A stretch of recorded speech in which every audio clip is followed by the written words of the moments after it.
my god, that first case was long. Or well, it's still going. But I'm like, Jesus Christ, I had it in that recording. I wish I just started streaming. Jesus. April 20th, 11:52 a.m. District Court, Defendant Lobby number 3.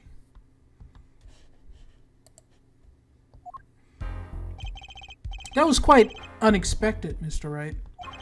So somebody claimed there was another person at the scene of the crime like that. I must ask, is it true? Is it the truth? Well, now, I think you would know the answer to that. Being serious, are we? Sadly, I have no time for mysteries.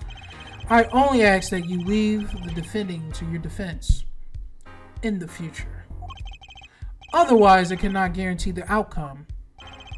I see. You have mellowed out one bit, Kristoff. Justice. Yes, sir? The judge has summoned me to his chamber, so carry on without me. You did well, Apollo. Can I ask you something? Sure. That locket you're wearing.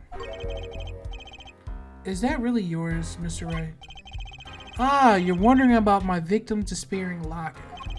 Here, you can take a look at it. That picture of mine is my daughter in there.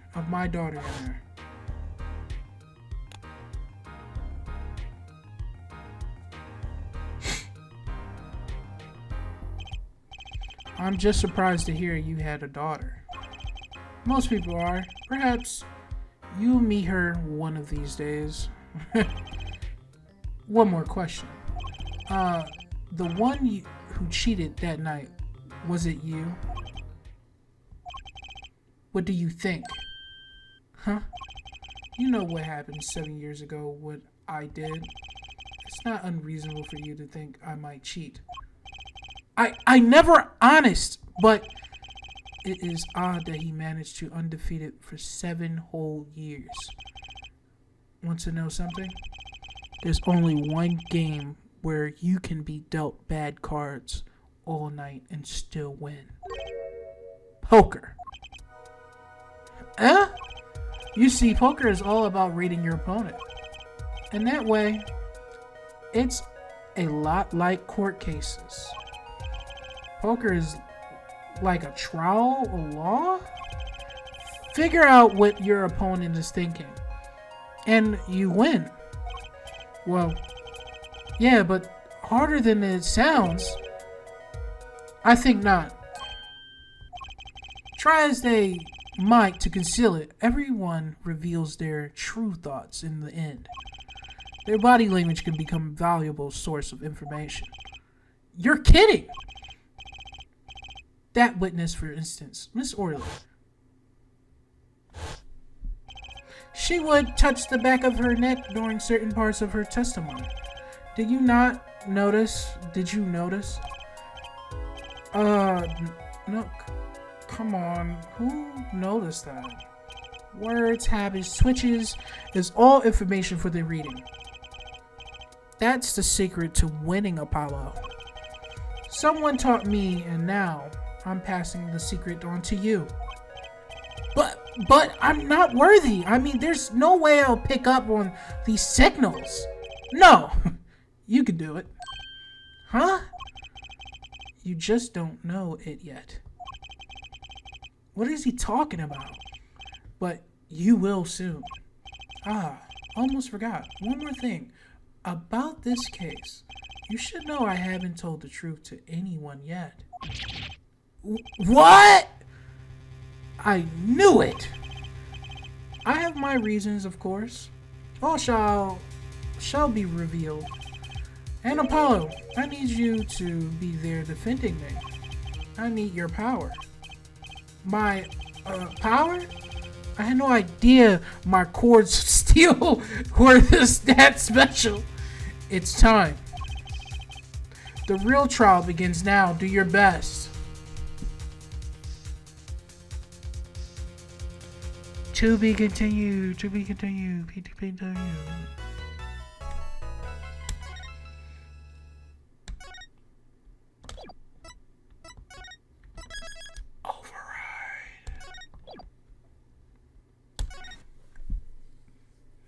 I'm gonna live stream the second episode. I'm gonna put this up.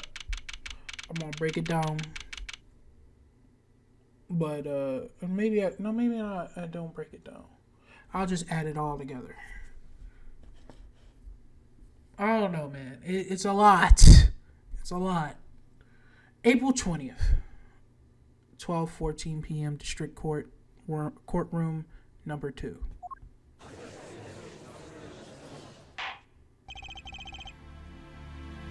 Court will now reconvene.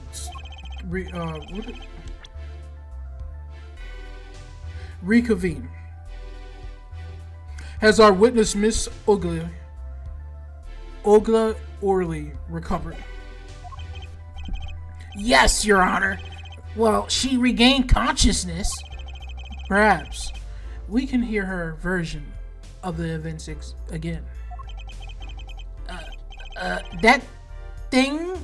That's the thing, you see, quite fatigued. You're looking a bit fatigued yourself, Mr. Payne. Sadly, fatigue is insufficient grounds for refusing to testify or prosecute. The defense would like to request Miss Orley take the stand. Very well. The witness will take the stand. Perhaps you could repeat your name and profession. Or perhaps you would rather admit that you're a poor liar and a poor loser. 999 not! I knew you wasn't timid. Name Ugla Orley. That's the truth. I am a pro dealer. I knew you was not timid. You just acted that way. People call me Oogly Quick Fingers Orley.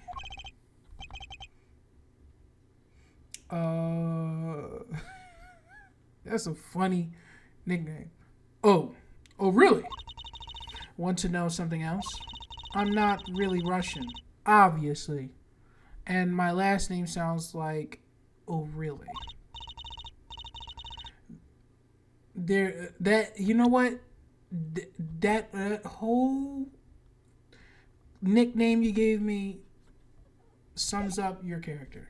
There's that. The truth. I hope you're satisfied. And did you get taller? She got taller. She was like a midget on the stand. Am I tripping? Witness! You will tell the court what you were really up to that night. Fine. I'll talk. We had plan C. Let me remind you that you are currently under oath. Any further fabrication will have serious consequences. Fine.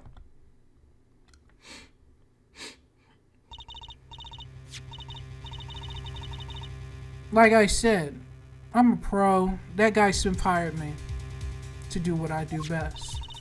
I was playing it at the Borswool Club several days prior to the night of the game as a waitress. So you were in cahoots with the victim? Not that he needed my help. Smith was a well-known poker player in some circles, but winning wasn't the main purpose of this game. It was about destroying a legend, the unbeatable Phoenix Wright. The plan was simple, elegant really. You see, we set up a trap of all sorts.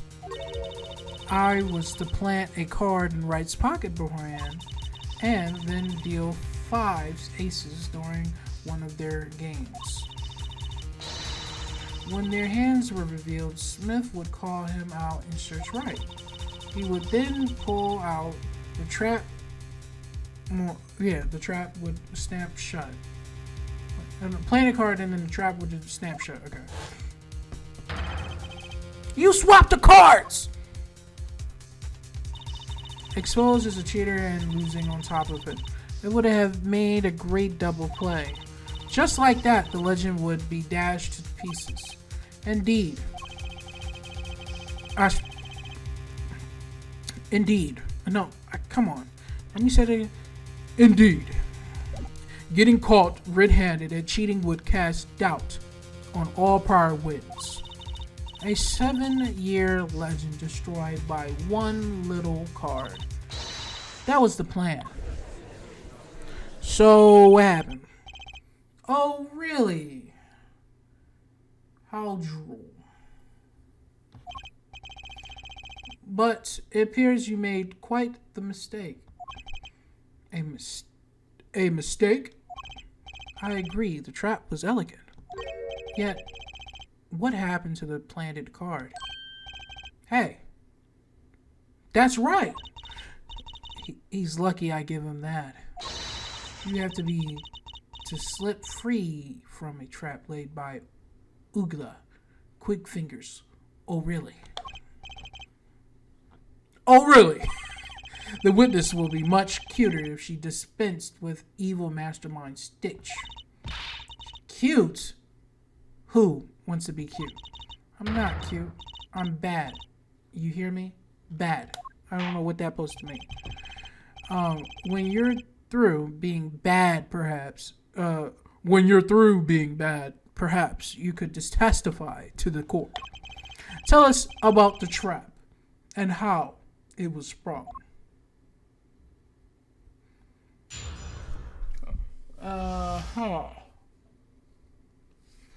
I need to get my the man's voice down. I need to get his voice down. I can't do girl voices. That's a dead horse. Let's see here. The night I planted the card like I was supposed to, and Wright lost the last hand just like he was supposed to.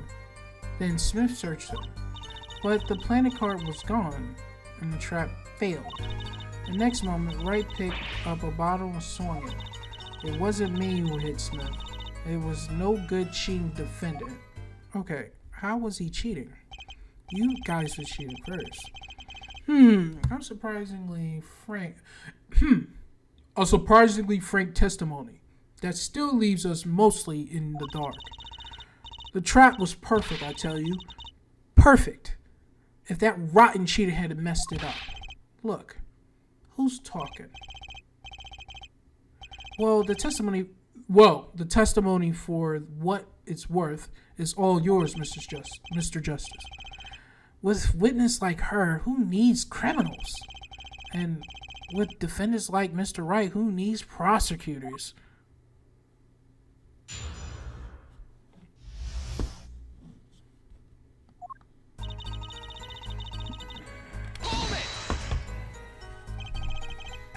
This planted card. Which card was it exactly? The trump card. The 5 of hearts. Let me guess, Mr. Wright. Mr. Wright was to have switched the 5 with the ace to make a full house.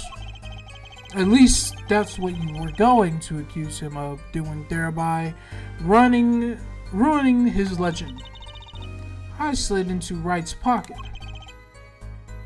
When was that? Why, before the match, of course. While he was eating. At the Borscht Bowl Club, we serve borscht and suckers.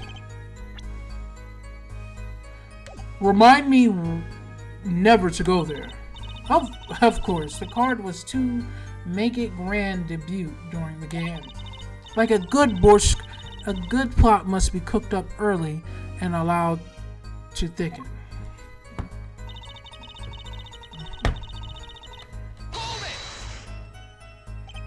So everything went according to plan. Exactly. The 5th ace came up, so it's obviously the switch went off without a hitch. Once the extra card was found in his pocket, Wright would be forever known known as a cheater and a fraud. There was worse things to be known as, I suppose. Tell us what happened with the search. But the planet card was gone, okay? Now let's see what happened there. The card disappeared. Yeah, my trump card, the 5 of hearts. Gone without a trace. Poof! Zippo! We searched every nook and cranny. Even inside his coat. No. Oh, even inside his cute little hat. But the card was nowhere to be found. Is this correct? Never in my long story career. Never has Quick Fingers, oh really, been so readily duped. Oh really. So, what do you happen to that 5th of hearts? Don't look at me. Why don't you ask the cheating, lying, two-faced defendant? So the 5th heart is still missing in action. The next moment, right? Okay, picked up the bottle. Blah blah blah. Wait, isn't this a little odd? What's odd? You searched Mr. Right thoroughly and found nothing, which means you didn't cheat. He didn't cheat, which means he had no reason to strike the victim. What? Well, oh, what was that?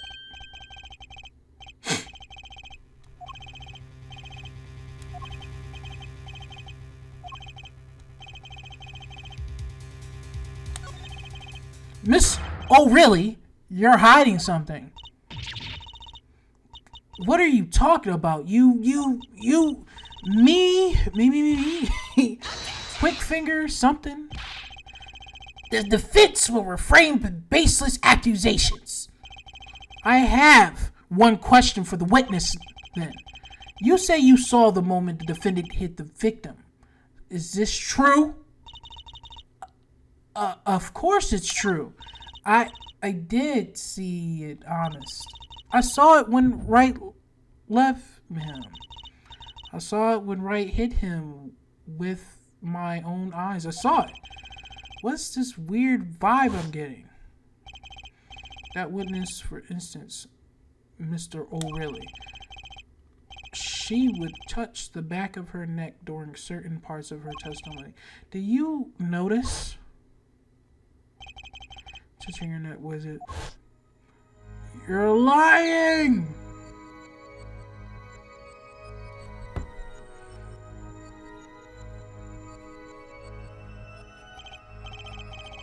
Well, what's going on? This sensation is an acid trip. It's coming into focus. I'm just playing. There's that twitch. It's so clear. It's like I could perceive her habit like I couldn't before. I could see it. Gotcha!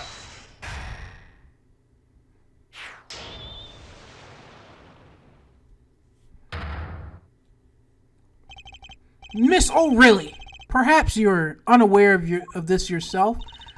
Unaware of what? Whenever you get to a certain part of your testimony, you touch the back of your neck with your left hand. My neck? So what? What indeed, Justice? I hadn't noticed anything of the sort. When she says a part of the testimony, she's subconsciously recalling something. Her body reacts to the memory and she touches her neck. I'm sure of it. A memory? Would someone care to explain what babbling about? This is highly unusual, but let's ask the defense. Or is it defense? Yeah. You claim the witness is remembering something. Maybe you have evidence of this memory to show us. Her habit is scratching her neck whenever she talks about the moment of the crime. So, what will remind her most of the moment of the crime? Miss O'Reilly, Whenever you recall the crime that night, you scratch your neck. I've noticed it happen when you think about the moment of the crime. There must be some reason behind this habit of yours. I believe the weapon that left an erasable impression on your neck is this.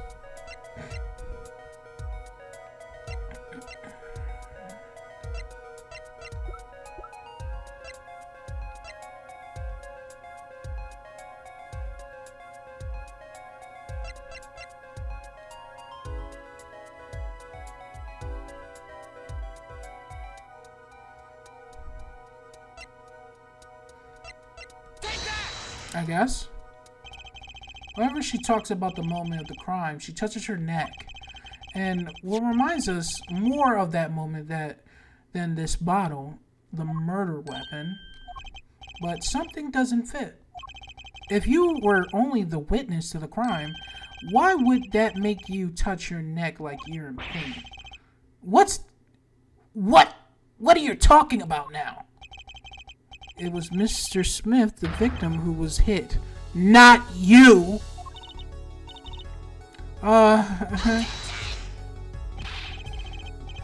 This is a cross-examination. Oh, hold on. This is a cross-examination, not a cross-wild conjecture. This witness habits, they're completely irrelevant. Justice. I'll admit, I'm a bit confused myself. This is certainly unique. Cross-examination. I'll explain later. Just trust me. Now, our only chance is to break her. Miss O'Reilly, please testify in the detail of the moment of the crime, the very moment. Oh, now you go back to the dainty little. I know you ain't nothing. Get out of that. You must have did something. You're hiding. I'm knowing nothing. We know you're not Russian. The witness will testify, please, now. Bah! Fine. He's the one who did it. I didn't let him out of my sight until the cops got there. Different personality, but the same testimony. I believe you have her where you want her, Justice. Circumstances have changed, yet her testimony has not. That means there gotta be a contradiction in there. Quite. That night I planted the card like I was supposed to. On the right lost his last hand just like he was supposed to. The Smith searched him.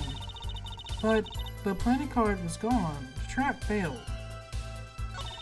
The next moment, Wright picked up the bottle and swung it. He's the one who did it. I didn't let him. Okay, buddy, you're lying. Because if he did it, why the hell would he call the cops in front of you? And he didn't say anything about you sitting there. You seem uneasy. You try standing up here. Her eyes are darting all over the place and must be getting warm. Tell me, after the crime, what was the defendant like? Well, he must have been stunned by the weight of his crime. He sat in a daze at the table until the cops came. Intriguing. I believe you've gotten all the testimony you're going to get out of this witness. So, what do you think about her testimony? I'll tell you what, I think her testimony is flawed. It's basically bogus and contradicts the evidence. What? That? Well, show us the evidence, Mr. Justice. This evidence that you claimed contradicts the testimony. She didn't let him out of her sight until the cops got there. I know there's some evidence here.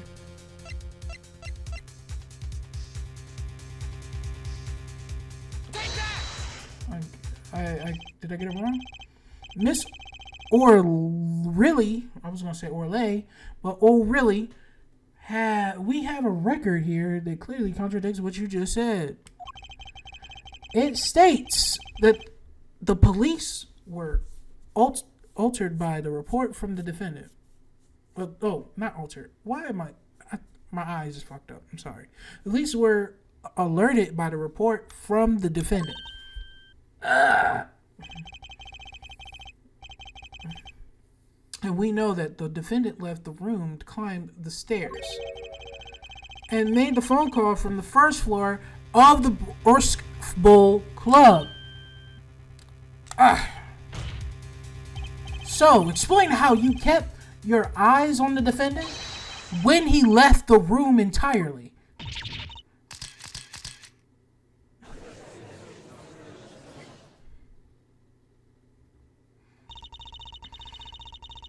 The man who picked up the bottle and swung it that night wasn't the defendant. It was you! Or somebody else. I don't know who.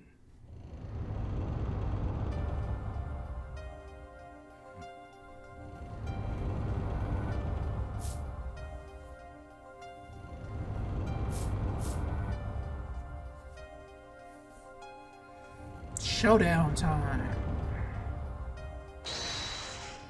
You dirty cheat! Check his pockets now! It's gone! The cards are gone! You lose.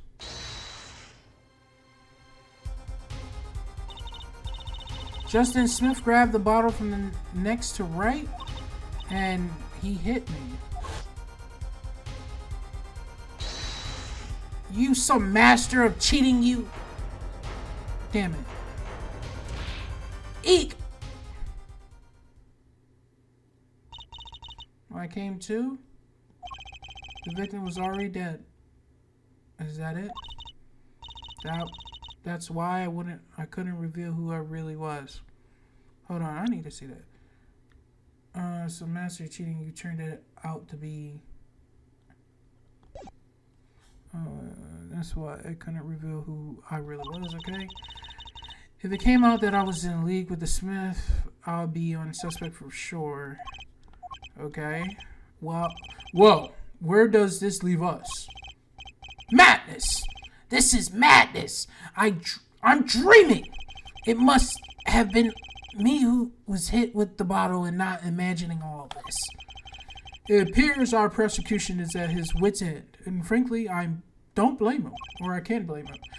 Mr. Garvin, what do you think about this turn of events? Mr. Gavin? Sir! I believe that as the defense in this case, we are compelled to call Miss... Oh, really? A big fat liar! What? Three were in that room the night of the murder. The defendant, victim, and her. And she has a motive. A motive? Her plot foiled. The witness got into an argument with her client, Mr. Smith, and the denouncement of that argument was murder. What? I'm no killer! It's a trap. Someone trying to frame me.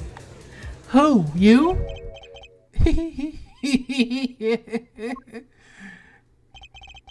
What tangled webs we weave. We practice to deceive. So tangled we catch ourselves in process. Mr. Wright! Such a hasty conclusion. It's not like you, Christoph Gavin. What are you saying? Why not consider the other possibility? That there was another person in the room at the time of the murder. Right. Like Mr. Wright was saying before recess. A single card was swapped into the victim's hand after the murder. And the one who swapped the card didn't know two colors of the cards were being used. A fourth person. Ha! This theory, again, your fourth person doesn't exist. Indeed. That's why I decided to bring the case to the court. Here, where is there no escape and no chance for deception? A perfect place to catch the real criminal. The real criminal? And we're in luck. The clue to the real criminal identity was kindly provided for us. And right at the beginning of the trial, no less. What? Apollo, perhaps you know what I'm talking about? Sorry? Remember what I said? Fourth person who swapped the cards made one critical error. He or she wasn't considered the color of the backs of the cards. Right. But how could such an obvious mistake occur? The cards used for the last game were red. Yet, this one person here in our court who thought those cards were blue. Yeah, I had the impressions too, but why? Well, Apollo, think you can figure out who it was? It's not me, I swear! Who is this fourth person? Why do I always get put in the spotlight like this? Well, let's hear what the defense has to say. Who was it? Who thought the cards used to be final blue?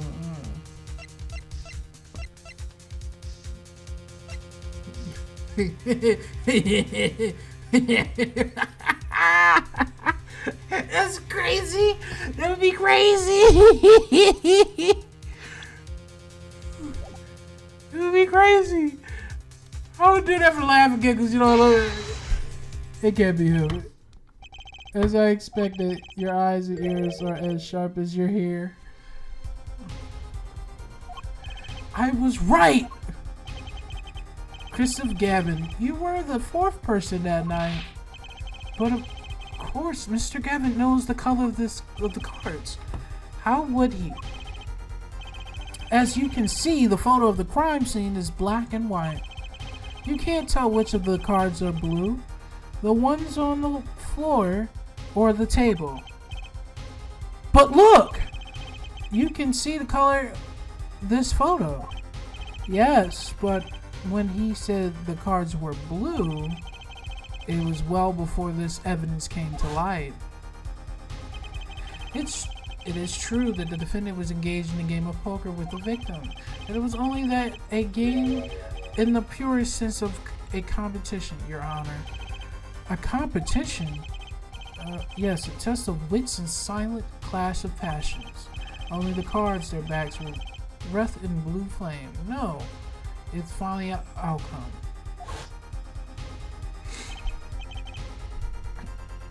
Well, Christoph, Mr. Gavin? Mr. Gavin, is something the matter? No, nothing, excuse me, it was just so sudden. Right. You weren't seriously accusing me, are you? Oh, Christoph, you know even I never take a joke this far. This has gone beyond ridiculous, beyond dumb. This is insanity. The defendant accused his own defense attorney of murder. I'm sorry. I assure you I'm quite sane. But possible connection could Mr. Gavin have to the hold on. I went back to him. What possible connection Mr. Gavin had to this victim? I wasn't aware that I had a connection to Mr. Smith either. Yes, but Mr. Gavin, the victim have never even met. Well, what if they have? Huh? There's a possibility, after all. They may have met that night. Perhaps the game started. What are you suggesting? Is this the truth Mr. Wright was staying silent about? Well, only one thing to do. Mr. Wright! Mr. Wright, the defense would like to request that you testify to the court. The defense would like to request no such thing. Mr. Gavin! Testimonies must relate to the case.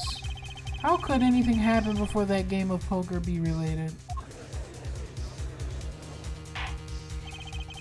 I'm not so sure. I'll follow, Mr. Gavin. As explained before, the defense believes that Miss... Oh, really? Am I to assume you speak for Mr. Justice in this? He is the defense, not you. Mr. Justice. Excuse me. The matter of Mr. Wright's testimony is up to you. Oh. Okay. Does the court, in your opinion, need to hear Mr. Wright's testimony? This was Mr. Wright's strategy. He was planning this all along, and I intend to see it through. This defense would like us to request of Mr. Wright to testify to the court. Justice, would it portray me, your teacher? I'm sorry, Mr. Gavin, but this isn't about loyalty. This is about the truth. He used his words against him. All right. Very, very well. The defendant, Mr. Wright, will take the stand, please.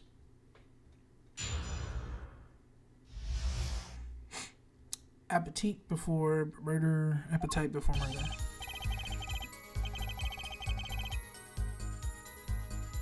Oh, my bad. My bad. Go back. That evening, Christoph and I had dinner. We sat at the table in the photograph. Shady Smith walked in 5 minutes after Christoph left. When the trap failed, Smith hit the waitress. The girl was knocked out cold, and Smith was uncontrollable. I left to call the cops. When I returned, he was dead, blood streaming from the cut on his forehead. That's when I made another phone call to the defense attorney, Gavin. Mr. Gavin, you were at the Bruscos Bowl Club that night of the murder?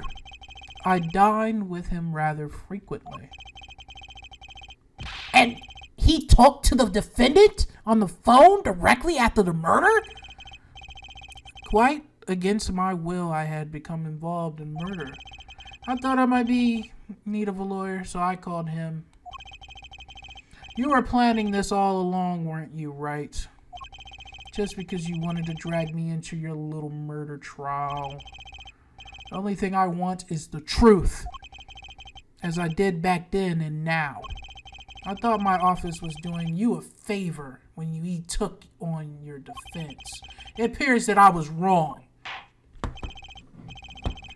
Why, Christoph? Like, wasn't it already that this nigga lost his fucking badge? Like, come on, bro. Like, wasn't he the prosecutor in that game or something? I don't remember, bro.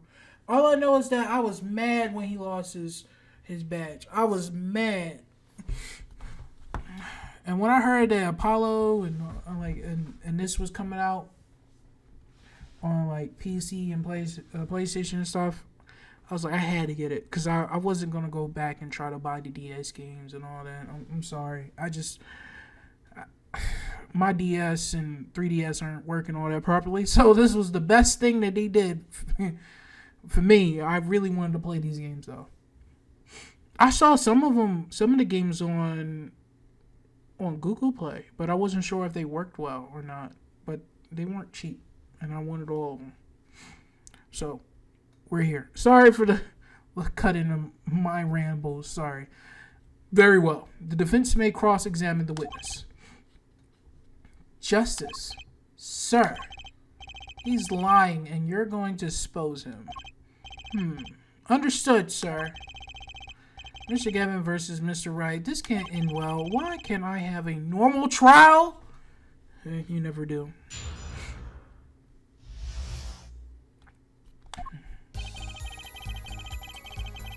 Hold it! You had dinner with Mr. Gavin? Yes, he dines with me at the Brusque Bowl Club quite frequently. We were enjoying our usual dinner at our usual spot as well. As usual. Usual? I always eat at the table closest to the piano. I see. Where Mr. Smith was sitting. So the plates and such on the table were from your diner. Your dinner. Indeed. But I was... Hey, Jesus Christ, I keep messing up. So, Plates and such on the dinner table were from your dinner. Okay, I said it right. I need to use his voice for it. Indeed, the remnants of my meal was Crystal. We dined for 2 hours, then Christoph left after that. Hold it! 5 minutes? So the two of them could have passed in the restaurant during that time. That would have been a fateful encounter, to be sure. Oh, Mr. Wright, what was it you said Christoph Gavin and Shady Smith may have met? I believe I did say that. Here I was only nervous about this meeting. And now we hear that they just passed in the hall. That does seem a little weak as a pretense for murder. Oh, it would be if they were all that really happened. Come on, Mr. Wright, what are you hiding this time? When the trap failed, Smith hit the waitress. The girl was knocked out cold, and Smith was uncontrollable. I left to call the police. When I returned, he was dead, blood streaming from a cut on his forehead. That's when hold on, let me see.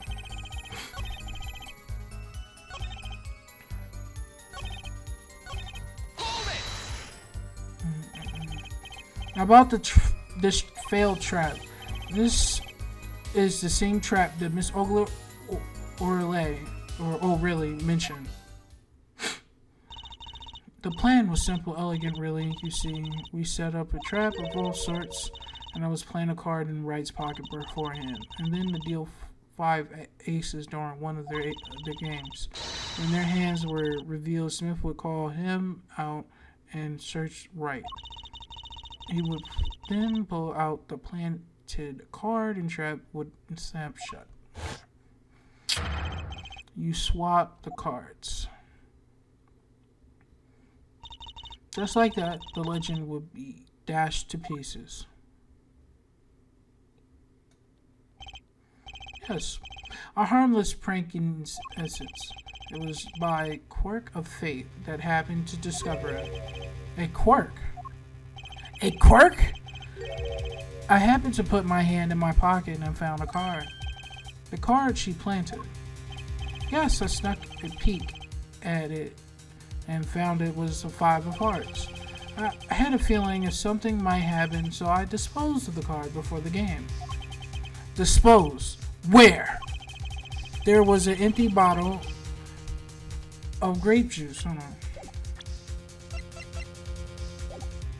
It's still there. I have been drinking right beside me. I threw the bottle inside the bottle.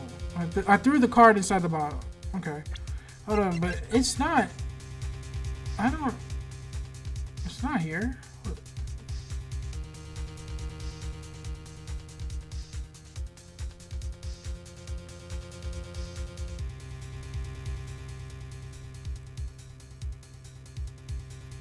Is it behind us?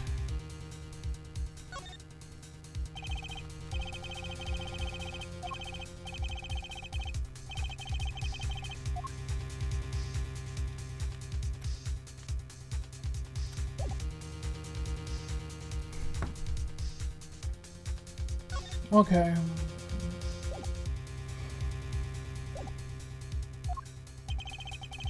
An empty bottle of grape juice? That murder weapon? Yes, I rolled it up and shoved it in. The colored glass makes it hard to see.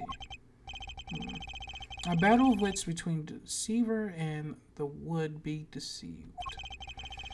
That sounds like a terrific drama. A card inside a murder weapon. That's strange.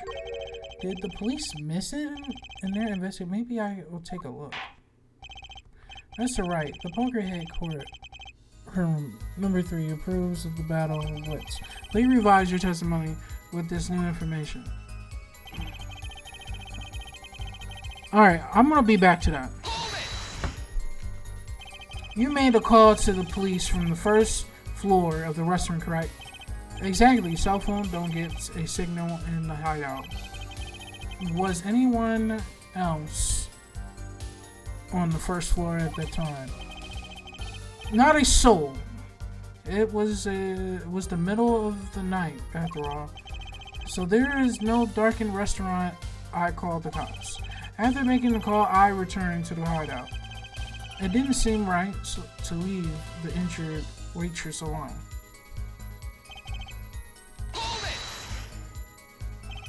And when you returned, the victim was already dead, yes.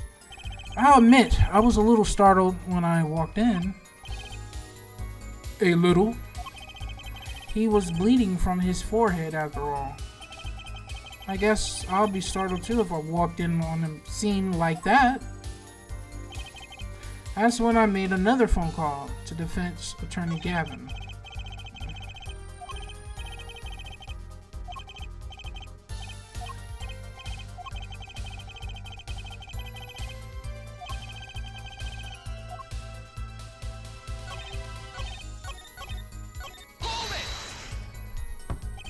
Could you explain why you called Gavin? Obviously, I got involved in a rather sticky affair. I figured Christopher Law Office would give me a friend rate for my defense fees. I'm glad to hear you intend to pay. Oh, I pay in full, Christoph. It was I who got you involved after all. You may find the price of your defense quite high, my good friend, quite high. Is this the truth that Mr. Wright was talking about? Justice, you know what you need to do. He's lying, expose him. Okay.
Alright, I gotta think about this then.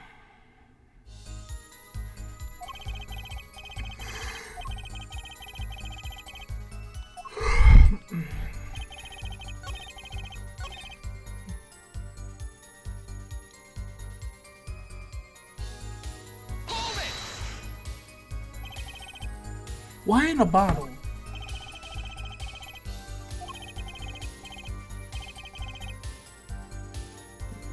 I used entrapment, you see. I knew what was coming. So you struck first, I like that. I know every trick in the book. They don't work on me.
I am lost.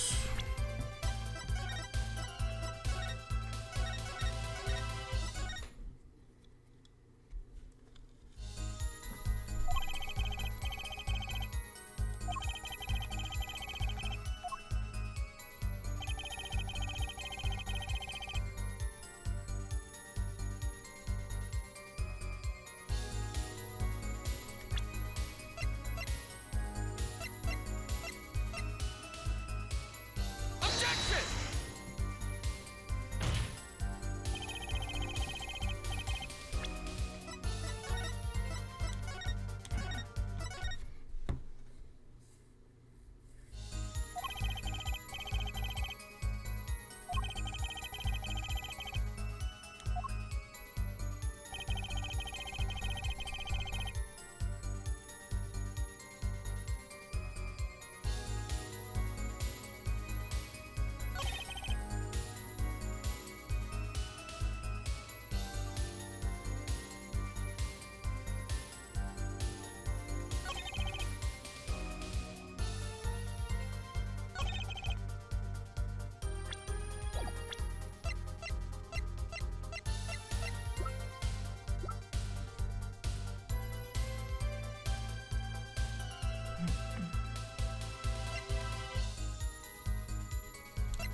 Hold it!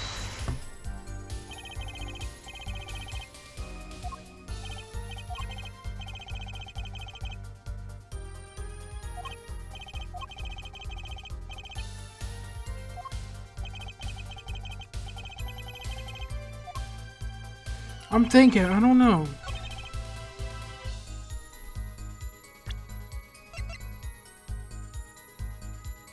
Objection! Mr. Wright, if I may. Yes?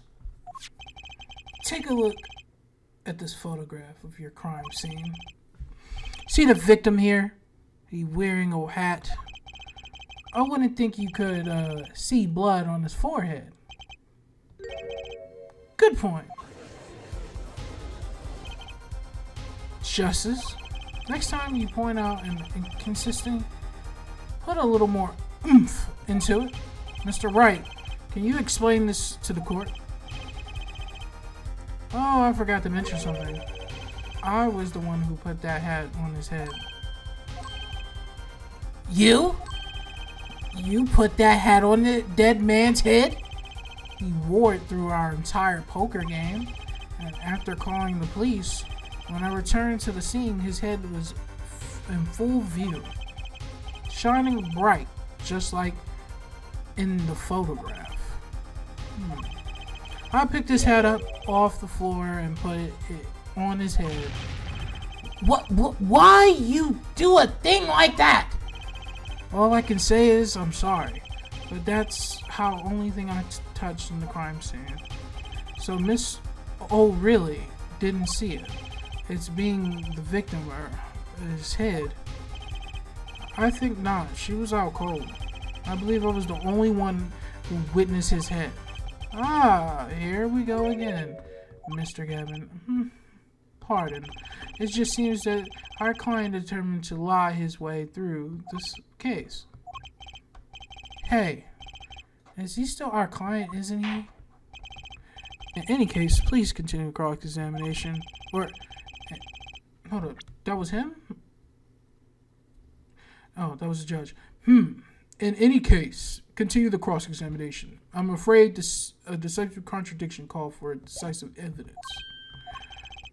Push him harder, Justice. Break him. It's hard. It's just you and the witness in the ring. Go for the KO.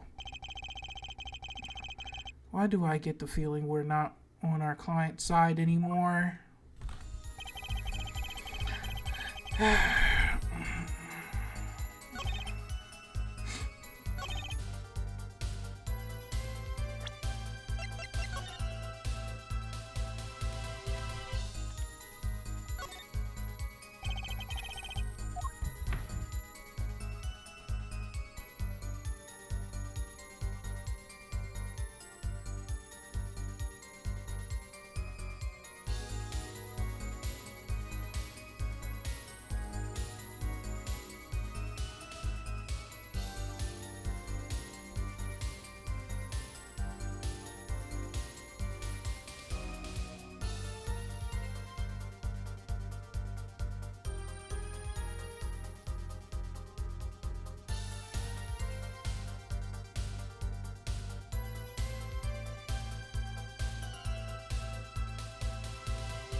I presented this bottle before. I don't know if I had to look at it completely or am I tripping?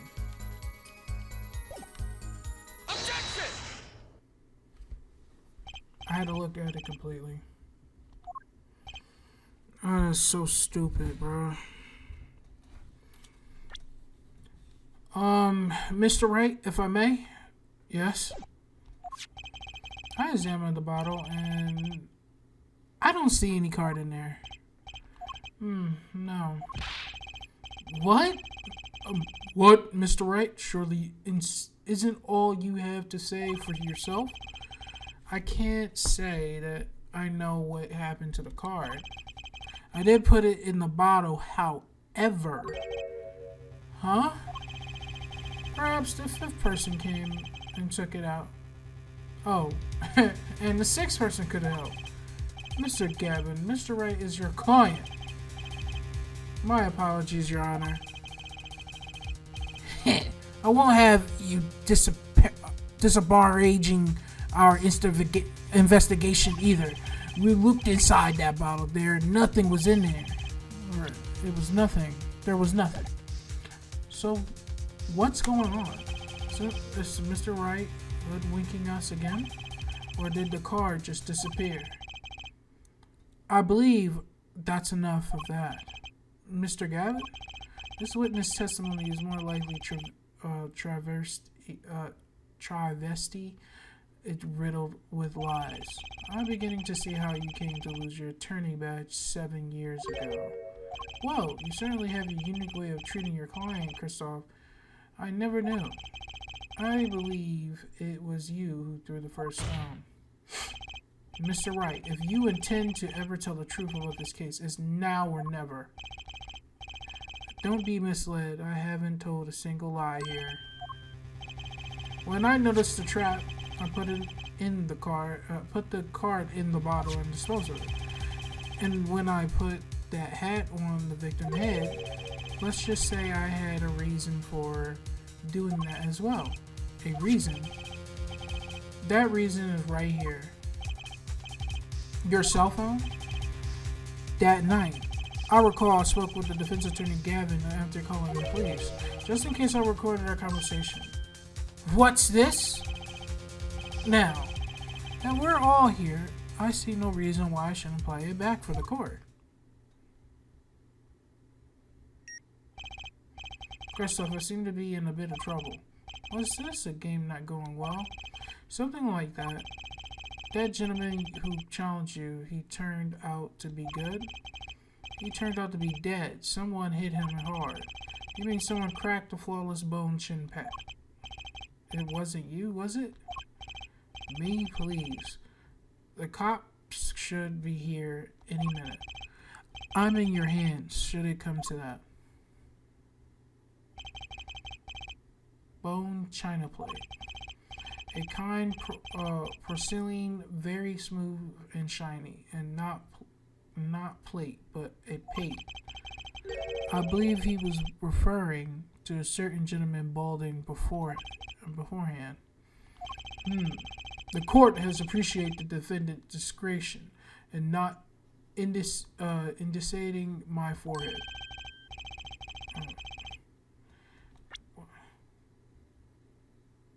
In desiccating my forehead, okay. Wait a second, something's not right about that phone call. So after Mr. Gavin ate dinner with you, he left the Brosket Bowl Club. Certainly. Then how did he know? When did he see the bone china plate? Pate. Oh, that's right. Yes. That was when I began to see my good friend in a different light. Troubled, I returned to the crime scene, and when I spotted Mr. Smith head again, I realized exactly what was wrong. Well, Mr. Gavin, the stage has been set. Perhaps you would like to explain this to court. Exactly how did you come by your privileged knowledge of the victim's head? So this is your reason, the reason why you put the victim hat back on.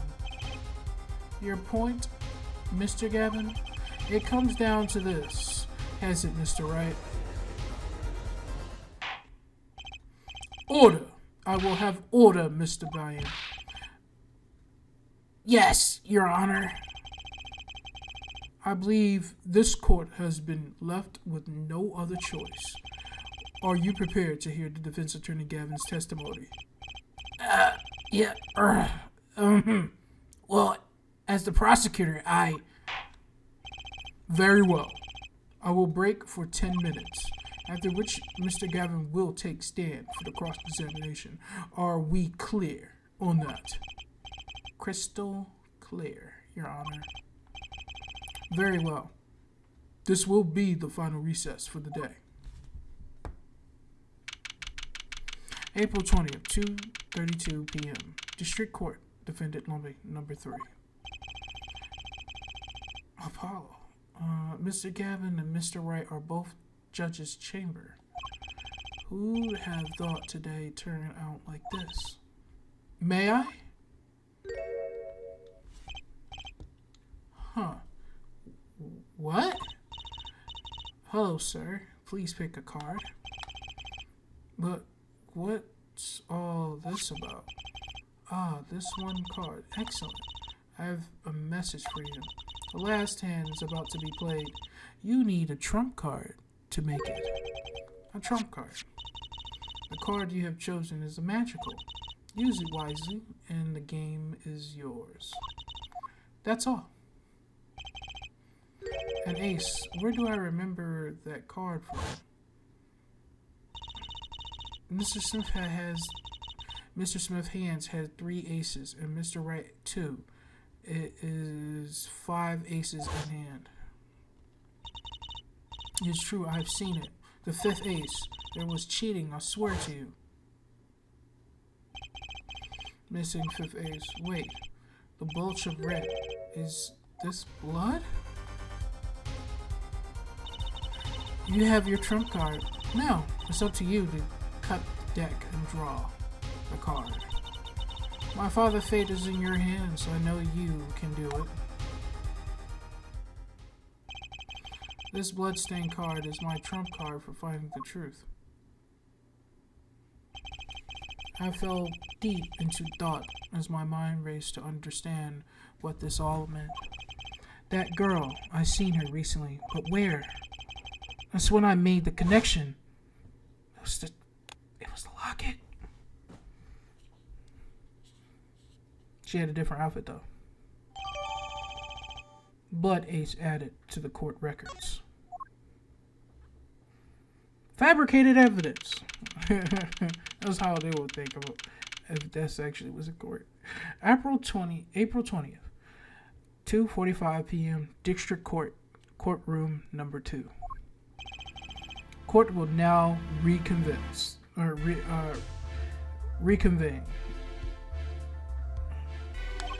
Defense Attorney Christoph Gavin, will you please take the stand? Now then, if you would, Mr. Payne. Yes, Your Honor. Well, Mr. Witness, state his name and occupation. Is this farce necessary, Your Honor? Believe me, far stranger things have gone on in this courtroom. Fine, I'll play along. First, there's one thing we need to have made clear. How did you know about the secret beneath the victim's hat? By secret, I'm guessing he means the fact that Mr. Smith was bald.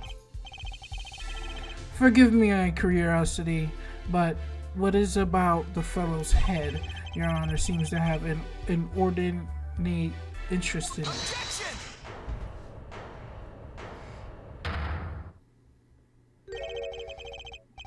I wouldn't call it ordinate, Mr. Gavin. Mr. Wright, why are you over here? What do you think you're doing, Wright? Wow, things sure look different from the other side, you know. What I mean, Apollo. Speaking of looking from the other side, let's consider something for a second. The victim wore that hat all night, never once taking it off, except for that one time. That one time being the instant he was hit. When Mr. Wright returned from reporting the crime, the hat was lying on the floor. Mr. Wright picked it up and placed it on the victim's head. In other words, in order to have Mr. Smith's bald head, you would have had to have been there in the hideout at that time of the crime. In other words, I must be the real killer. Is that what you're trying to say? Not bad, Apollo.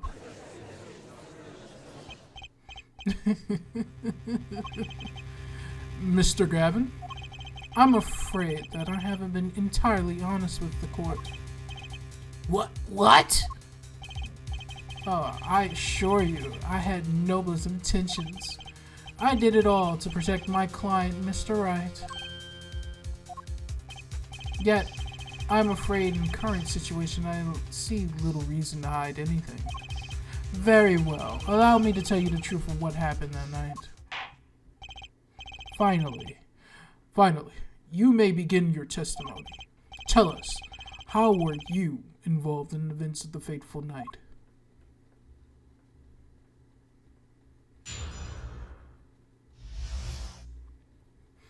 Fateful night. The rage I sensed in that man that night troubled me, so I returned to the club. I went down to the basement and peeked in through the little window to the hideout. It must have been right after the murder took place.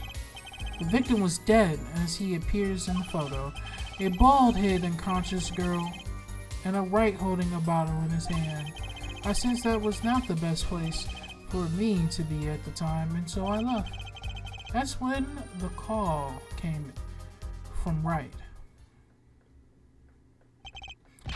So, you witnessed the murder? For better or worse, I missed the actual moment of the head of the dead. Mr. Gavin, may I remind you that you are on Mr. Wright's defense team. Your testimony is clear disadvantages to your client. What else could I say? I'm standing on the witness stand after all. So you are Mr. Gavin. So you are. And you had to testify as you just did. And I had to tell them you saw the scene of the crime through the little window. Mr. Wright, you had to say that because that was the only probability window of opportunity, right, Apollo? Oh. Mr. Wright, the defense should do the cross-examination, not the defendant. Mr. Justice, are you prepared? Yes, Your Honor. I can't believe I'm going up against Mr. Gavin. This trial is getting weirder and weirder.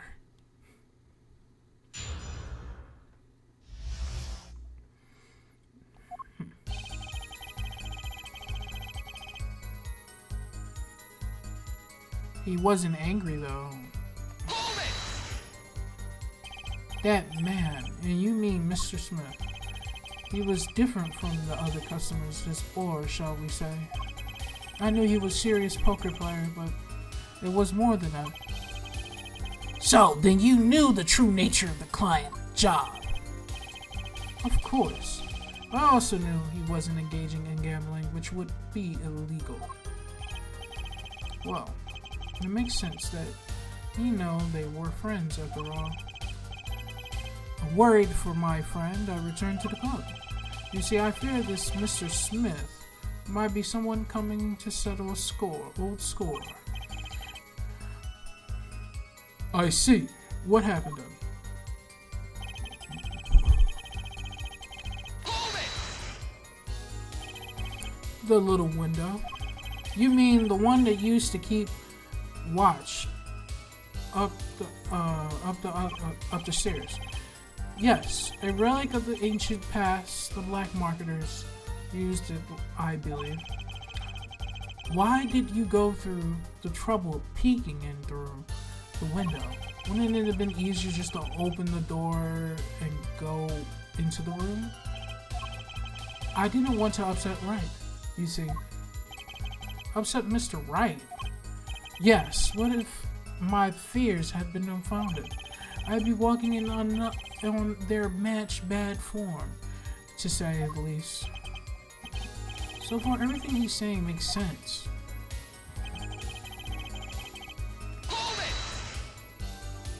How do you know it was right after the murder? Really? No need to shout justice. Ugh. I was just getting to that part in my testimony. Ah, there he is, the coolest defense in the West. We know and love. Even when you're standing up there on the witness stand, some things never change. I was afraid you changed too, right?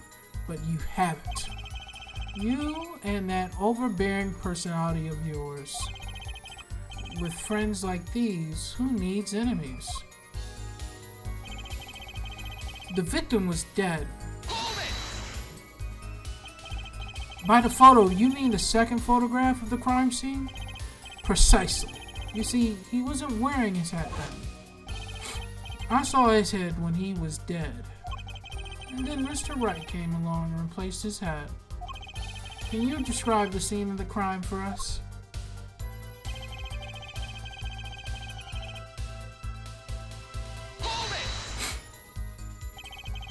Those were the only three at the scene of the crime.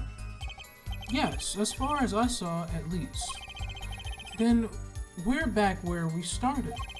No, I keep forgetting his... Then we're back where we started. The killer was defended. Phoenix Wright. Who else could it have been? But why didn't talk to the police? 2 reasons. First, I didn't actually witness the very moment of the crime. Second, my office was asked to defend Wright. Even after seeing what I have seen, I couldn't abandon my friend. There must have been someone else there at the moment of the crime. Justice. I just said I saw no one, not a soul. But that goes against what Mr. Wright said. Ah, yes, mysterious fourth person. Who would have conveniently been the real killer, I suppose? Glad to see we agree, Mr. Gavin. Let me pose a question then. Tell me, what possible reason did the real killer have to swap the cards in the victim's hand? Perhaps you can show us a reason why such a thing would be necessary. How can I show something I can't find myself? Remember, Apollo, the card that was swapped out was the 5th ace. The 5th ace, right?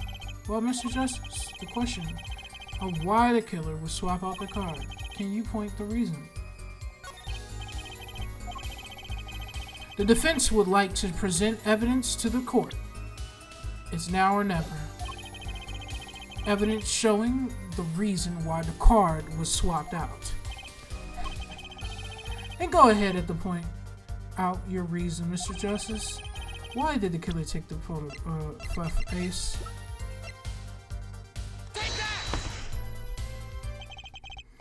My reason is, this. Is that an ace? Why? Why is blood on it? Right. Next to the spade. What? This is insane! Why wasn't I told about this? Why? Could this be? Could this be the missing 5th ace? Inconceivable! How could you? What are you doing with that card? Well, that's the thing. Why Miss Gavin is so upset? It's just a fishy card from some fishy girl. Oh, that card is mine. That is, I picked it up at the Butch Bowl Club that night after the murder had occurred. I gave it to my daughter. Cards are here, stock and trade, after all. No, impossible, unacceptable. The court can't accept this as evidence. It's fraud. Fraud? How can you be so sure? What? I would think the only person who could claim it was fraud would be the one who took the real card from the crime scene. The real killer. Allow me to elaborate.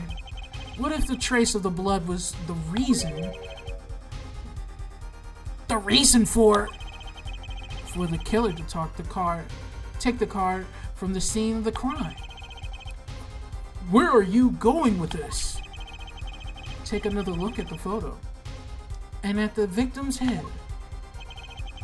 At the moment of the crime, his hat fell to the floor, and a trickle of blood ran from his forehead down the back of his head. Couldn't a drop of that blood have fallen on top of a card's? I suppose. The killer then took the card to hide the blood. Regardless, the evidence is permissible. Oh, right. Regardless of how you wasted the last 7 years you used to be a lawyer, you know what a serious crime is to conceal evidence. Oh, we can discuss the finer points of a legal system later. What's important now is that I answered your question. What are you talking about? You wanted to know why the killer would have taken a card from the crime scene. And now, I told you. That one drop of blood had been decisive evidence you seek. Objection! This is baseless conjecture. Baseless! Objection! Oh, I assure you, it's quite based. What? It's amazing, really, how a single drop of blood as a single card can lead us to the truth. It's quite simple. Well, Apollo? Yes! Try picturing the scene of the crime. Try picturing the scene of the crime in your head.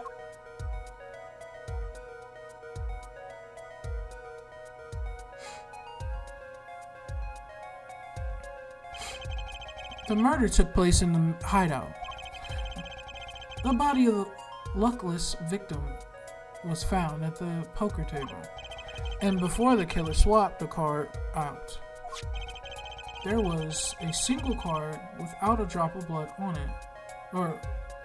With a drop of blood on it in the victim's hand. Given this, there is one decisive problem with this scene. Well, what is it? Let's keep it simple, shall we? Given that there was a drop of blood on the card, whose position in this diagram doesn't fit? The victim, the killers, the witnesses, or the second witness? Whose position doesn't?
think? Well, for one thing, the killer in the wrong place, I think. You think? Mr. Justice, your job here is to not to think, but to know. Just looking at you reminds me of my old days. Not the good old days, per se. Damn it.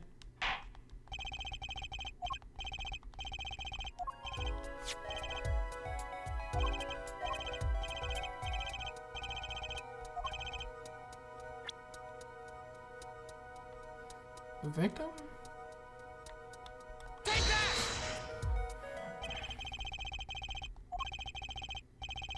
That would be Mr. Gavin, yes. The second witness position is far less problematic than yours right now, Justice. Or perhaps perilous is a better word. I cannot see what the bloodstained card has to do with the second witness location. Okay.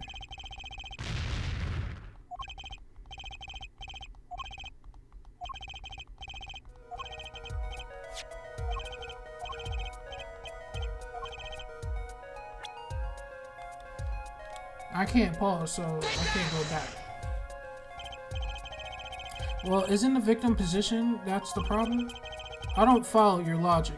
I don't follow your logic here, Mr. Justice. Well, look. The victim was struck on the head, sending him back in his chair.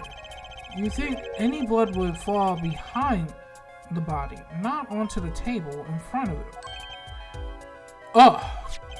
Take a look at the photo. Again, if he bled in this position, the blood will fall on the floor, not on the cards. What? Why?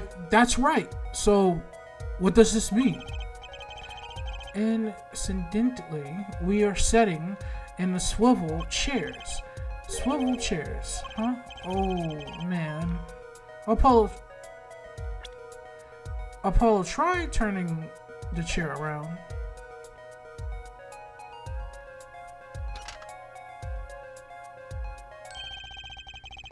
The chair was facing the other way. Hold up. The chair was facing the other way. It would have to be. Okay. So, we have assumed the chair was what? Hold on. So we have assumed that at the time of the murder, the victim chair was facing away from the table. When Mr. Wright returned from informing the police which way was the chair facing, when I came back to the room, the body was facing as seen in this photo. That would mean that the killer turned the chair back around. Let's take the next step. Look at the diagram once more. We know that the victim was facing away from the table at the time of the murder, but this creates another significant contradiction. Again? Let's test your reasoning skills again, shall we? Apollo, whose location on the diagram contradicts our new understanding of the crime?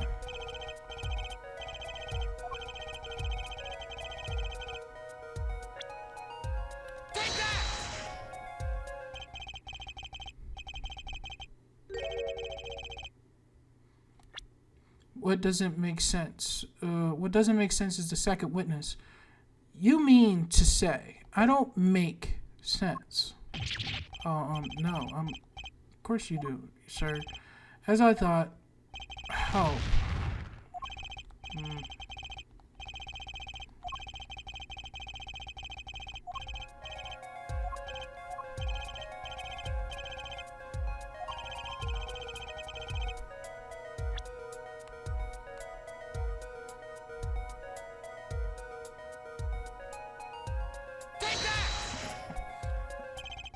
The victim was struck from the front, correct? Indeed. Well, wouldn't it be hard for the killer to hit him from the front? Sitting where his indicator currently is. I would think it would quite hard, yes. Yes, but what you're saying makes no sense. Why would the victim suddenly turn to face the wall in the middle of the game?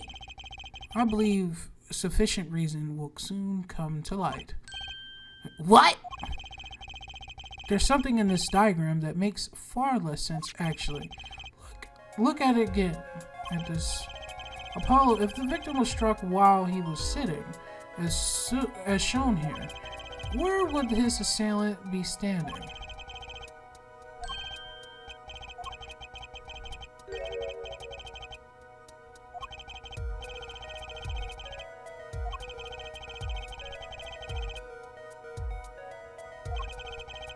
Oh, I didn't mean it. I'm so sorry.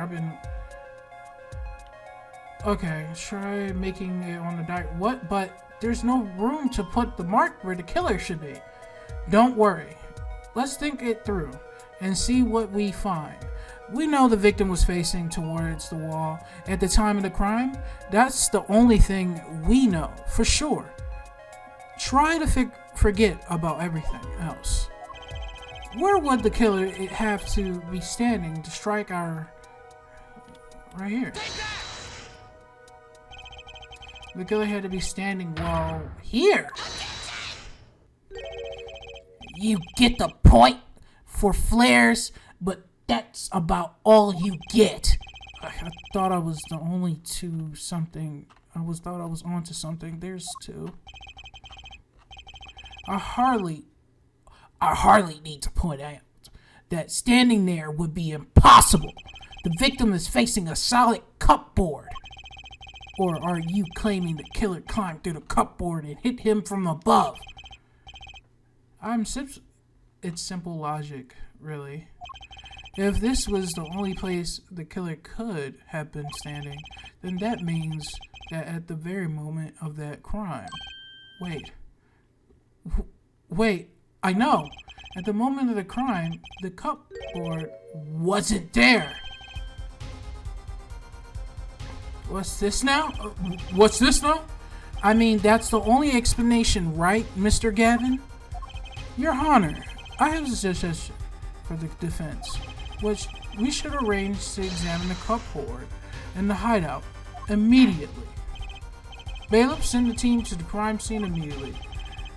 Have them try to move the cupboard. Your Honor, what? There's one more thing your men should look for. Please give this to the bailiff. Yes, I see. You do belong in the courtroom after all, Mr. Wright. I do my best.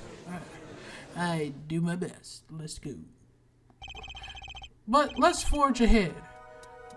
Here while we wait. Look at the diagram at once. Again. It's been changed. If the killer was standing here at the time of the crime, then this cupboard wasn't here, which means Apollo, try moving. Thank you.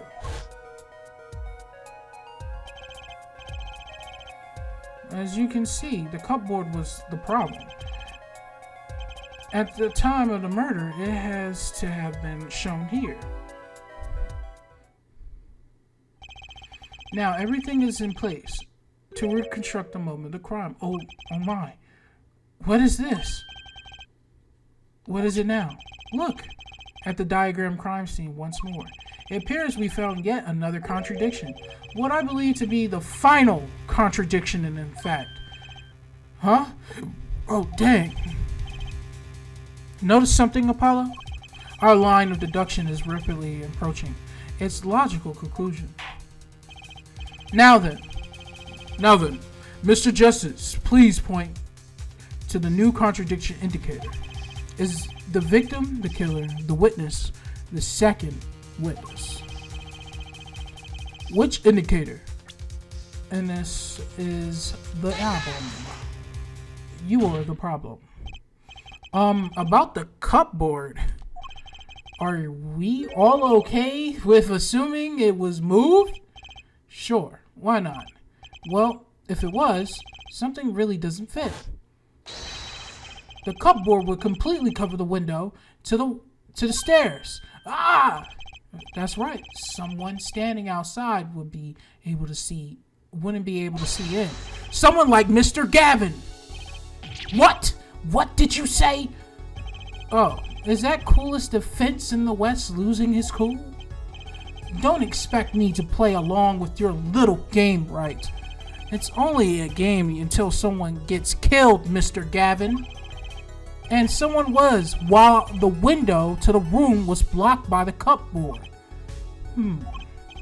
So, Mr. Gavin, perhaps you'd like to explain to the court exactly where did the witness the crime scene from? Excuse me, Your Honor. Order! This court of law! I will have order. We just received word from our investigation team at the Borscht Bowl Club. They have examined the cupboard and the hideout, Your Honor. Oh, and what did they find? Well, Your Honor, it turns out there is a secret passage behind it. What? Ah, yes, I believe I mentioned something of sort before. This is one of the tricks to the room many of our regulars know about. I do remember him saying something about that now that he mentions it. A secret passage is handy thing to have when you're engaging in illegal goings on. Never know when you might need to duck away from the eyes of the law. So the room has a secret passage. Where does it go? The other side that connects to the restaurant above. The underworld bosses could get away from the cops and enjoy a cold bowl of brusque, no doubt. Just like our killer.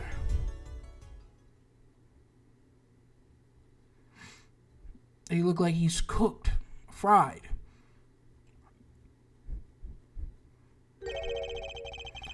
You see, we're all on the line of simple deductive reasoning has led us, Apollo. I see it, but I don't believe it. That girl wasn't kidding when she said I needed this trump card for the last hand. At the time of the murder, the window was blocked and the victim's hat was only off his head for a few minutes between Mr. Smith's murder and Mr. Wright returned from the calling the cops. In other words, the only place anyone could have seen the victim's bald head was from the inside in the hideout. Well, Mr. Gavin, come on, say something. Dare I ask, what really happened that night? Actually, I think we can probably figure it out ourselves at this point. That night, for whatever reason, our killer had a date with Mr. Smith. A date with destiny. He crouched hidden in the secret passageway behind the cupboard, holding his breath, waiting for just the right moment. Then the chance came, and he took it. Ah! Eek. What? Why did you do that? Wait, here, I'll get help. Miss O'Reilly was out cold, struck by Mr. Smith. But his time was soon to come. Mr. Wright went upstairs to call the cops, leaving Miss A.D. Smith alone in the hideout with the unconscious dealer. Then our killer stepped out from the secret passage and into the hideout. The victim must have heard the cupboard sliding aside. Cupboard. I should say. Hold up, it skipped.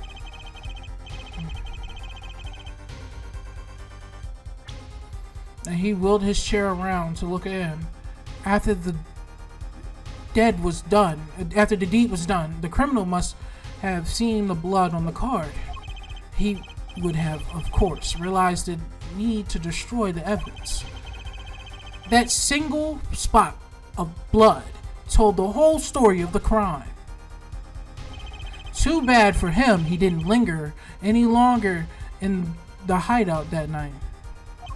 If he had, he might have noticed that the card on the floor and the fact that they were all red. Ugh.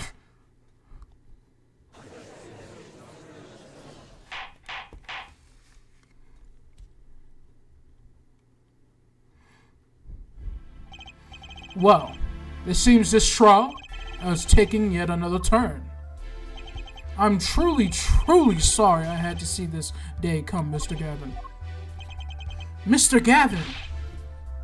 Mr. Payne! Yes, Your Honor? The prosecution will continue its investigation. As for Mr. Phoenix Wright, defendant, he is hereby cleared of all suspicion.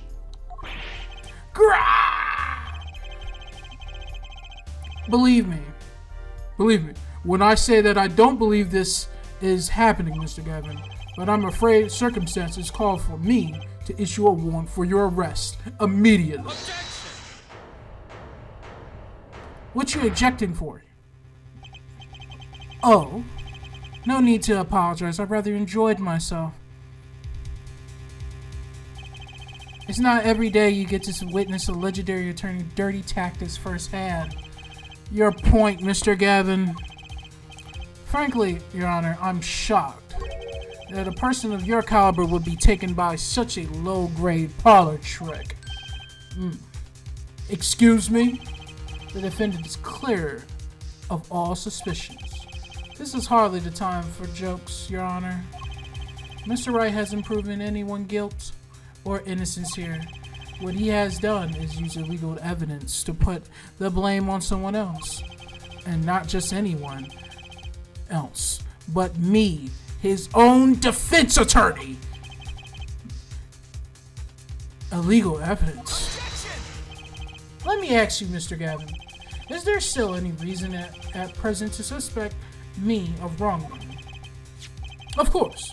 This bottle, for instance. The bottle of grape juice Mr. Wright was drinking. How do you intend to explain away fingerprints on the murder weapon? And not just any fingerprints. Am I right, Mr. Payne? Actually, yes.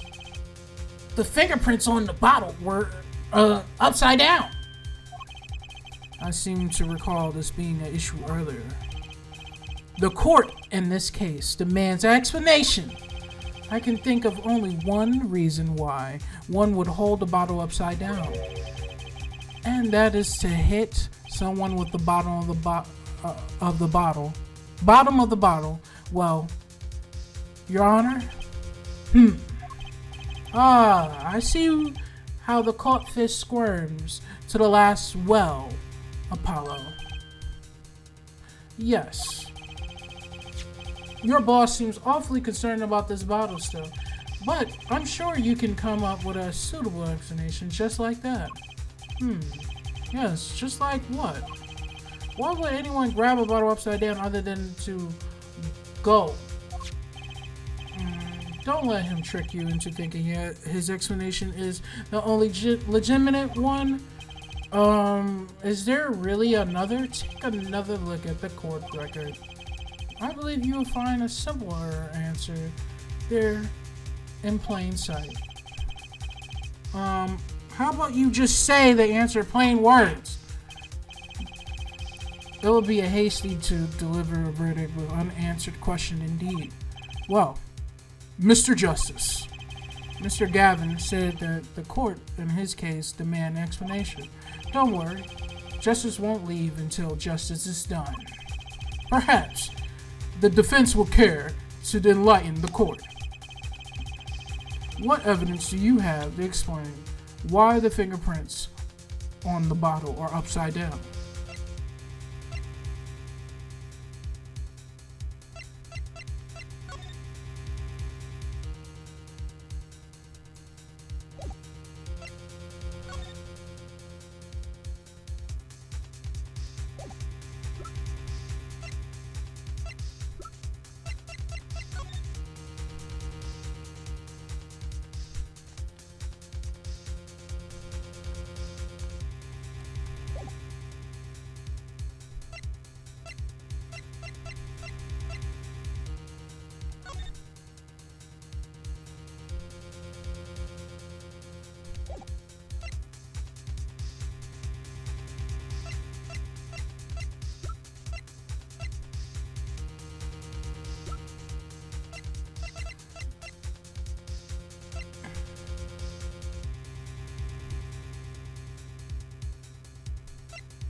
I'm trying to think.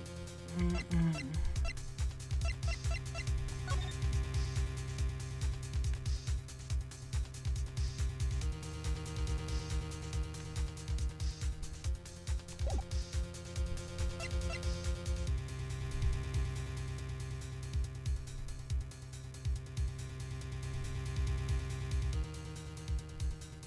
The only thing I can think of is him pouring it.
Hmm.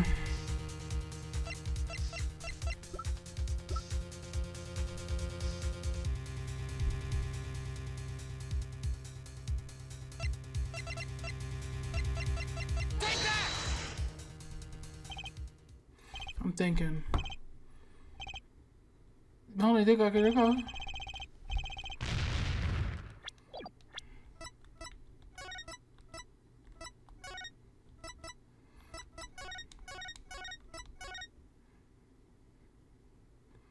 Damn you!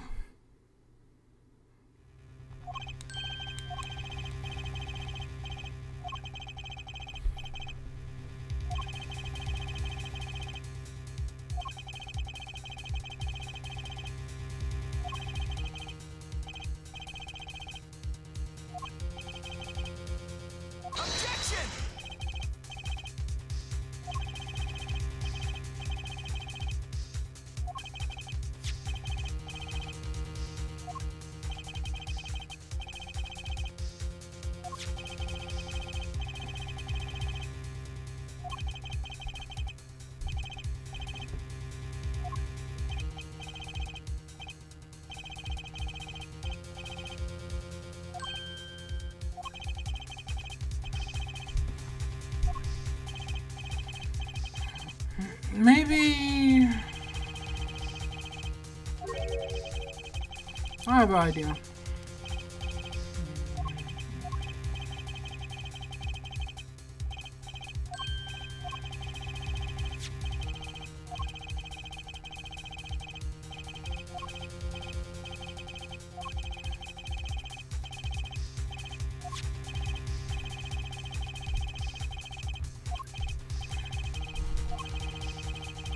I got it now.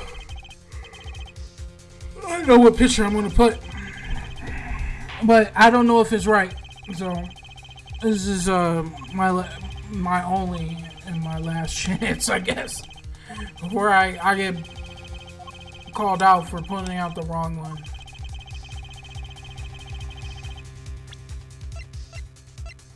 The only thing I can think of is this, because you were rapid to get it, but I don't know if this is right. Please be right. It's actually easier to show you than explain, Your Honor. Place the bottle on the floor next to your chair. Excuse me? On the floor? Yes, now reach down and pick it up. Without getting out of your chair. Ah! See? You naturally go to pick up the bottle by its neck. with your fingers upside down. Look at this photograph taken on the night of the murder. The defendant, Mr. Wright, sat here, playing piano, bottles grape juice on the floor to the side of his piano bench. He would have naturally picked up the bottles upside down several times. Wow, I can't believe it was that simple. Recall our dinner that evening, Christoph. I was drinking my usual juice then, too. Basically, you used the bottle on the table to do the deed. But then you must have remembered. So you went and picked up one of the bottles from under the piano and you switched the bottles. You took one Mr. Wright's bottles and made it look like the murder weapon.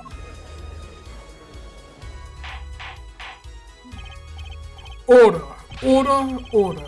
What do you have to say to these charges, Mr. Gavin?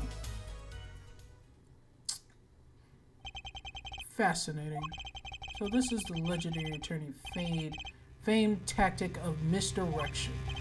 What? You claim that I switched the bottle. Where is your proof? Proof? Well, that's, as I thought, more baseless conjecture. I'm afraid your bottle of your proof is quite empty. I wouldn't be so sure about that. Your Honor, when you initiated the investigation in the hideout earlier, do you recall I requested an additional investigation? Oh, yes, I have your memo about that here. Retrieve the bottles from under the piano at the Borscht Bowl Club. And here, one of the bottles in question. Where are you going to dust that for fingerprints to? I would be surprised if any were on that but his. Mr. Gavin probably wouldn't make such a novice mistake true. That bottle won't bear any trace of anything. Say, Apollo. Yes. Why don't you go ahead and examine that bottle? But why? Just humor me. Mr. Wright. The bottles will solve this case once and for all. What? That's some bottle?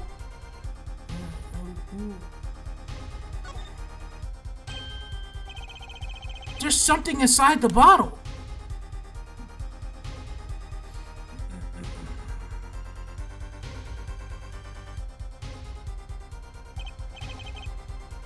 What is this? That card! It can't be! I can recall the unpleasant women testimony for a moment. Miss Ugla or really? Yes, our little swindling Davichka.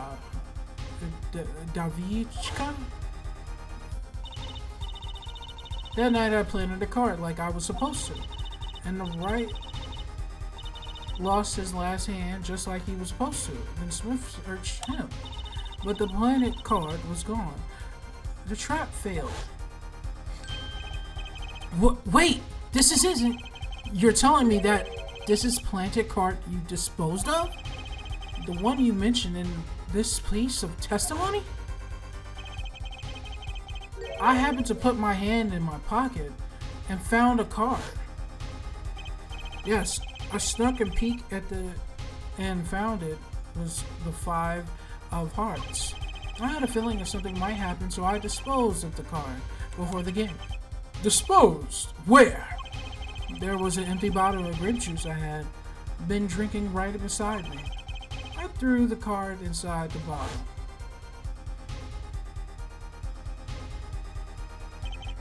The 5 of hearts. This is the card.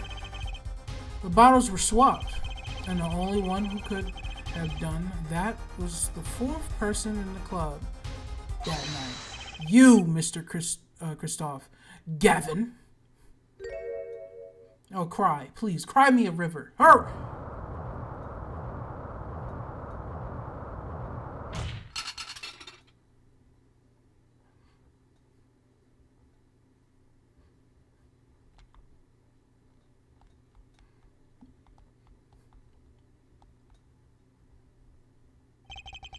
That is all.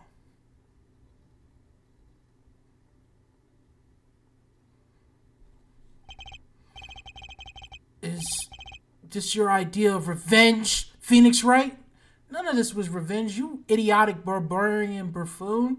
You killed somebody and you try to frame Mr. Wright. Then you try to say, oh, it was out of my kindness of my heart, blah, blah, blah, that I'm going to make you in, I'll defend you in court.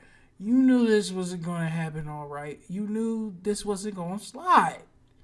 Don't act dumb. His history is immaculate. The only reason why he lost, and from what I saw, like I didn't play the game, literally because they fucked up and like they had given like fake ass evidence. Somebody gave him fake ass evidence, and he lost his badge. Ain't revenge. Revenge for the events that took away an attorney's badge 7 years ago. My past is like my logic, straight and true. Nothing changed. All I did was point the finger of justice in the proper direction. Fine. I'm glad we can have this little tat, right? This is insane. What about I don't get to prosecute anyone?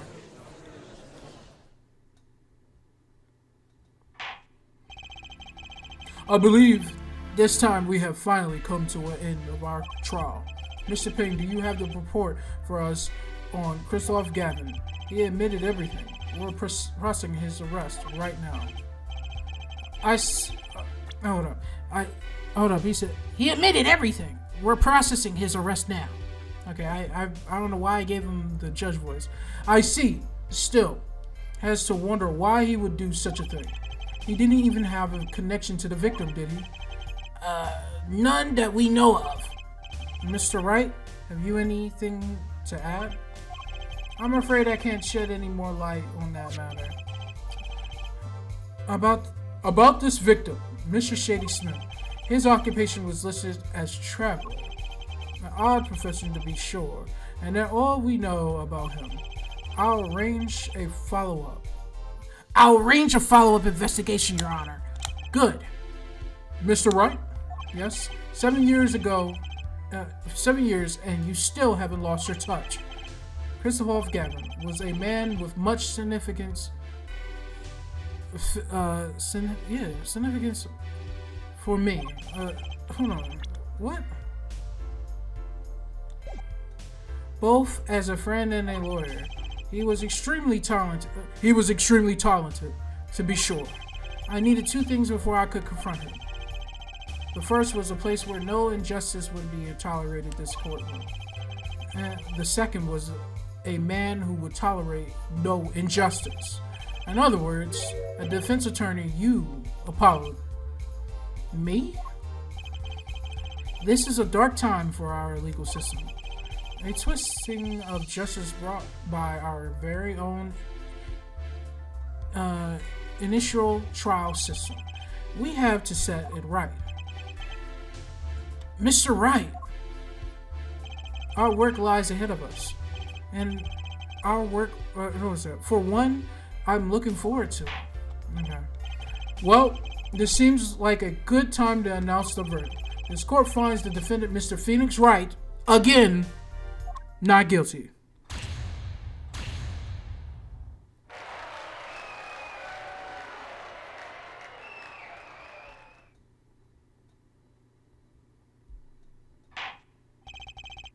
Court is now adjourned.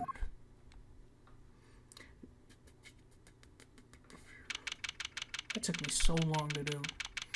April 20th, 4:28 p.m. District Court, Defendant Lobby Number 3. Thanks, Apollo. You came through just like I thought you would. I'm pretty sure I didn't do a thing in there. It was you who cornered Mr. Gavin, the killer. I couldn't have done it by myself. You seemed to do two today, didn't you? Your ability. Ability? Yes, the sensitivity I lack. You'll come to understand it soon enough. Wait, I wonder if he means I have one question for you, the witness, then. Okay, I could skip this. I'm not going to repeat it. Why you keep touching in the back of your neck? What was that, Mr. Wright? You'll have to find the answer to the question yourself. The answer, right? Today was full of questions, without answers. Most of them about Mr. Gavin. What was possible reason could he had to commit the murder? Perhaps you will learn that in the days to come. Huh? Wait, you don't know, do you? This locket is the key. Huh? Oh, that reminds me. I met a girl whose picture is in your locket.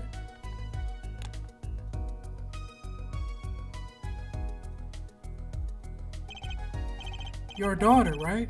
That's right. She's my daughter. You know, you're right. You were right about this locket. Huh? I took this off his neck the night he died. But it looks like our dear Russian scam artist saw me. So the truth is, this locket really didn't belong to him. Wait, but that's perjury! You testified you said the locket was yours. I said no such thing, actually. Huh? I merely said it was a locket with my daughter's picture inside. A subtle distinction, but it's distinction nonetheless. And it's the truth. Wait, but then why? Why was the victim wearing a locket with a picture of your daughter inside of it? Sometimes the straightest path to the truth isn't the best one. Give it to him. You're still just getting started with your career. Speaking of which, I may be out of a job. I work for a Gavin Law office after all. I still can't believe I just saw Mr. Gavin get led away in handcuffs. Apollo, yes? How about coming to work for me? You mean at the Wright Cole Law office? I mean, there's no single attorney in the generation that doesn't know it. I can't imagine that to be true, but wait, but didn't you're not a, oh, I turned in my badge, yes, I'm not an attorney anymore.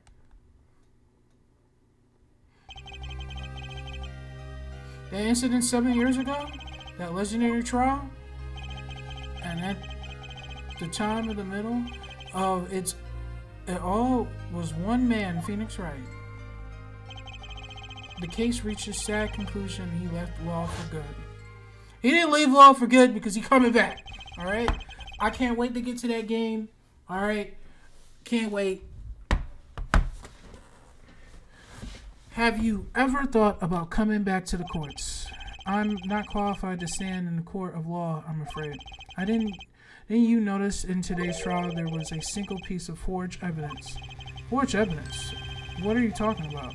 I'm talking about the evidence that shouldn't have existed, not a naughty magician trick. One piece of evidence struck me as odd. Is it true? Seemed well too absurd.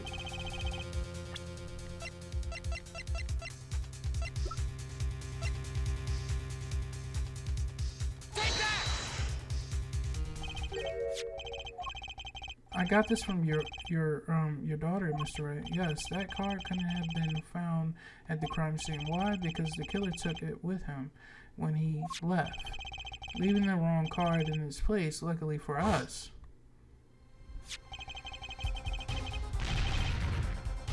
This court can't yeah, I already said all this. We claim it was fraud, will be the one who took the real card in the crime scene, the real killer. My verdict was already handed down 7 years ago, and you really, yes, I forged this card. One look at this crime scene should have told you it wasn't real, but you can't do something like that and call yourself an attorney. Who's calling themselves an attorney, Apollo? So it's true. The rumor is true. 7 years ago. None of that matters much now, does it?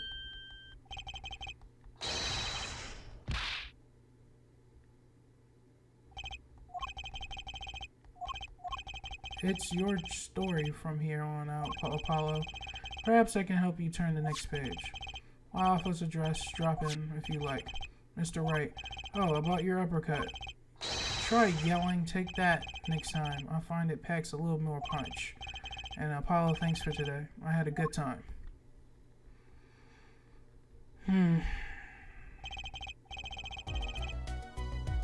And with that, Mr. Wright walked out the door. And that's how my first trial ended. A lot of mystery went unsolved. And at the time, I had no idea they were all related. Everything mystery that day, connected by a single thread of logic. I'll find that out soon enough. My name is Apollo Justice, attorney at law, and this is how my story begins.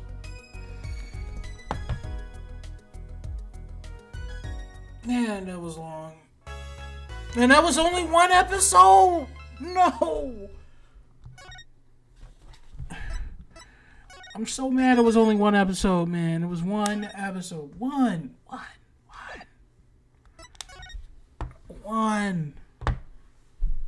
It took 4 hours. I'm not even joking, that took 4 hours.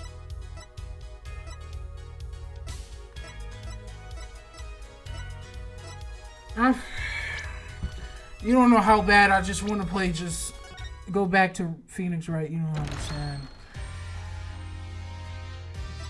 Like, I love,